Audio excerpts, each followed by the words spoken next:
Monsieur Julien Gascon-Samson,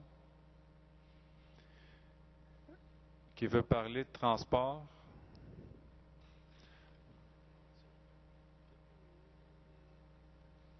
Court préambule et votre question. Donc, oui, bonjour. Ma question s'adresse à M. Rotran. Donc, M. Rotran, vous avez dit tantôt qu'il n'y avait pas de loi qui obligeait à imposer le réseau régulier accessible pour le transport des personnes à mobilité réduite. En fait, c'est faux. Il y a la loi 67 de la loi sur l'intégration des personnes handicapées qui dit que, brièvement, une société de transport en commun doit faire approuver par le ministre des Transports un plan de développement visant à assurer dans un délai raisonnable le transport en commun des personnes handicapées sur le territoire qu'il dessert. L'OPHQ et la Commission des droits de la personne ont indiqué que cela concernait également le transport régulier et non seulement le transport adapté. Madame Parent, tantôt, vous avez fait état de ce qu'on a fait un peu aujourd'hui et des nombreux problèmes signalés au niveau des autobus à plancher bas, à rampe arrière de la STM. Écoutez, comme vous avez dit, c'est vrai que les autobus à rampe avant sont beaucoup plus fiables et fonctionnels. Moi-même, j'en ai fait l'expérience et je suis tout à fait d'accord avec ça. Par contre, sachant qu'un bus a une durée de vie d'au moins 16 ans, on va se retrouver quand même avec des bus à rampe arrière pour un certain nombre d'années encore. Donc, également, aujourd'hui, nous nous sommes fait confirmer par certains chauffeurs qu'il n'y avait aucun entretien qui était effectué au niveau des rampes sur ces autobus-là. Aucune inspection systématique n'était effectuée par les chauffeurs.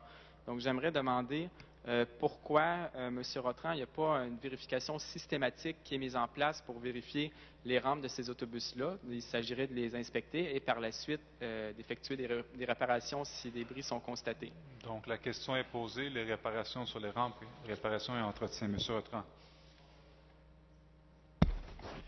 Bonjour, Monsieur Gascon-Samson. Bon de vous voir encore.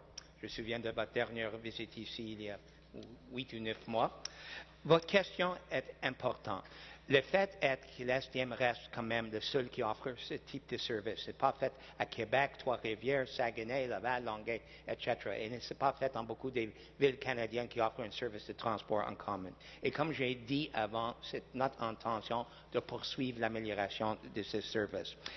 Premièrement, les rampes qui étaient installées en arrière des autobus de type télescopique avaient une bilan moyenne et chaque année, ça devient pire. C'est pourquoi on doit effectivement avoir de nouveaux types de rampes flip en avant qu'on a avec les nouveaux autobus. Notre prochaine commande des autobus va assurer que chaque autobus va être muni d'une rampe comme ça en avant de type mécanique qui va fonctionner. Nous avons envoyé une équipe d'ingénieurs à Toronto pour voir ce qu'ils ont fait. On a testé leur système, on a amélioré notre design, on a travaillé avec Novabus. Le but est de donner un service fiable. Quand j'ai dit à un citoyen qui passait avec vous, on est conscient, ce n'est pas à 100%. Et on est conscient également que ça va prendre du temps pour corriger les problèmes du passé.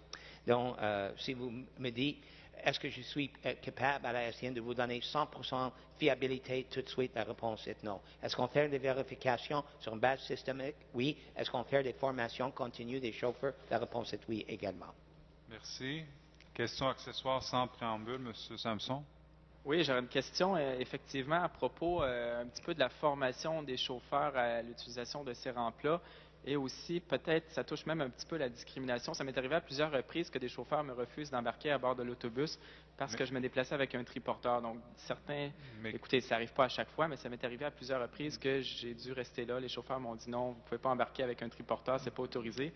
Et également, j'ai vu certains chauffeurs. Donc, quelle est votre question? Excusez-moi, M. Samson. Okay. J'aime beaucoup vous écouter, mais il y a beaucoup de personnes qui attendent. Donc, quelle est la question?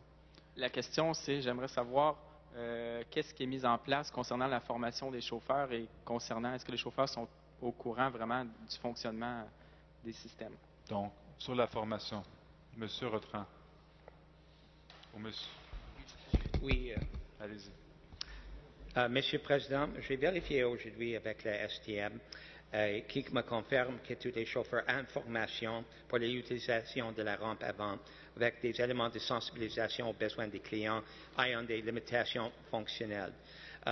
Ce que je propose va avoir la personne qui est en charge de ça d'envoyer une information supplémentaire à M. Gascon Samson. Pouvez-vous laisser votre adresse? Je vais faire ça de mémoire. C'était sur la rue Grande Allée à Hunsec. Je pense que je vous ai écrit en novembre dernier.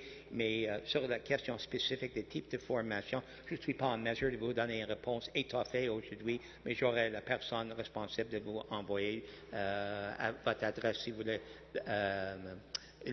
laissez avec le gardien. Merci beaucoup. Merci, M. Samson.